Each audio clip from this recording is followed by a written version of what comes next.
کتنی محنت سے، کتنی کوشش اور کاوش سے ماہ سیام میں ہم اپنے دلوں کی سیرابی کا ساماں کرتے ہیں، اور اگر عید کے دن وہیں کھڑے ہوں جہاں رمضان المبارک سے پہلے کھڑے تھے تو پھر سوچنے والی بات ہے کہ اتنی مشقت کیوں اٹھائی اگر ہم نے اس دولت کو سنبھالنا نہیں تھا۔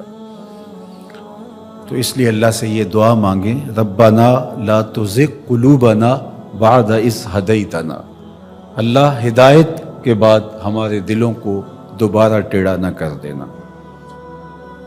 روشنی کے بعد جب اندھیرا پھیلتا ہے تو وہ زیادہ گہرا ہوتا ہے، ہدایت کے بعد جب دوبارہ گمراہی کے اندر بندہ گرتا ہے تو وہ گمراہی زیادہ شدید اور سخت ہوتی ہے اور دلوں کو اجاڑ دیتی ہے۔ اس لیے اللہ سے ہدایت طلب کریں، اور یہ ہمارا وظیفہ ہے۔ ہر روز ہر نمازی ہر نماز کی ہر رکعت میں اصالتاً یا وقالتاً عرض گزار ہوتا ہے، اہدنا الصراط المستقیم۔ یہ وہ چیز ہے جو ہم روز مانگتے ہیں، لیکن اس مانگی ہوئی چیز کو، جس کو ہاتھ باندھ کے جھولی پھیلا کے طلب کیا، آوازیں لگا لگا کے جس کو حاصل کیا، اس کو پھر یوں ہی نہیں چھوڑ دیا جاتا، قیمتی چیز کی حفاظت کی جاتی ہے۔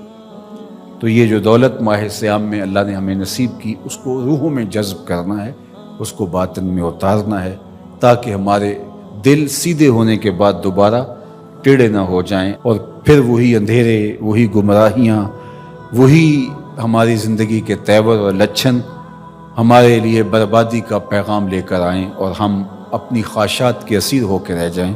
دوسری بات، کتاب رحمت قرآن مجید میں اللہ تعالیٰ جل شانہ نے اہل ایمان کو ارشاد فرمایا، وَلَا تَهِنُوا وَلَا تَحْزَنُوا وَأَنْتُمُ الْأَعْلَوْنَ إِن كُنتُم مُؤْمِنِينَ، کمزوری نہ دکھانا اور خوف نہ کھانا، غم نہ کرنا، تم ہی سر بلند ہو، عزتوں کا تاج تمہارے ہی سر پہ رکھیں گے، شرط ہے کہ تم مومن بن کے رہو۔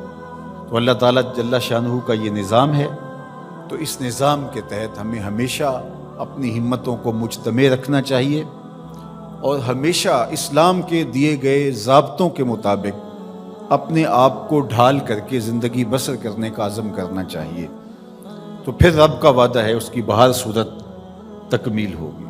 تو آج ہم دنیا کے اوپر جو ذلت و رسوائی، پستی اور ذبحالی کا شکار ہیں، تو اس کا سبب یہ ہے کہ ہم نے اللہ کے ساتھ کیے گئے وعدے کی تکمیل نہیں کی، اور آج وہی امت جو 313 ہو کے کفر کے مقابلے میں کھڑی ہو گئی تھی، اور فاقہ مستوں نے 10 اونٹ روز ذبح کر کے کھانے والے شکم پرستوں کے پرخچے اڑا کے رکھ دیے تھے، اور عظیمت کی انوکھی داستان رقم کی تھی کہ میرے رب نے بھی اس دن کو یوم فرقان کہہ کے پکارا تھا۔ آج یہ وہی امت ہے، 56-57 اسلامی ملکوں کی افواج، جدید میزائل، آلات حرب و ضرب، اور ہم دنیاوی وسائل سے مالا مال 56-57 اسلامی ملک آج یہ منتیں کرتے پھرتے ہیں کہ سلامتی کونسل کا اجلاس ہی طلب کر لیا جائے، اور وہ کس بے نیازی کے ساتھ کہتے ہیں کہ نہیں اب چند دن بعد کریں گے۔ کیا یہ دن بھی ہم نے دیکھنے تھے؟ عجیب بے بسی کی صورت ہے۔ اللہ اس امت کو کھویا ہوا وقار عطا کرے، اور یہ ہمیں سزا مل رہی ہے جو ہم نے حضور کو دکھ دیا۔ میں آپ سے پوچھتا ہوں، گھر کے سربراہ کو کتنی تکلیف ہوتی ہے جب اس کے بیٹے آپس میں لڑ رہے ہوتے ہیں؟ اس کا دل خون کے آنسو ہوتا ہے۔ تو جب امت آپس میں 73 گروہوں میں بٹی ہو تو رسول اللہ کو کتنی تکلیف ہوتی ہوگی؟ گنبد خضرا میں حضور کتنے دکھی ہوتے ہوں گے۔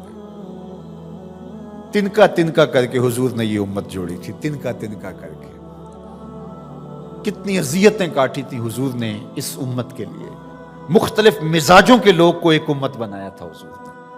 سلمان فارس سے آئے تھے، سہیب روم سے آئے تھے، بلال حبشے کے تھے، حضرت ابو بکر و عمر مکے کے تھے، حضرت سعد مدینے کے تھے، کہاں کہاں سے لوگ آئے، ان سب کو جوڑ کر کے ایک مزاج دیا، اور وحدت کی لڑی کے اندر اس امت کو پرو دیا۔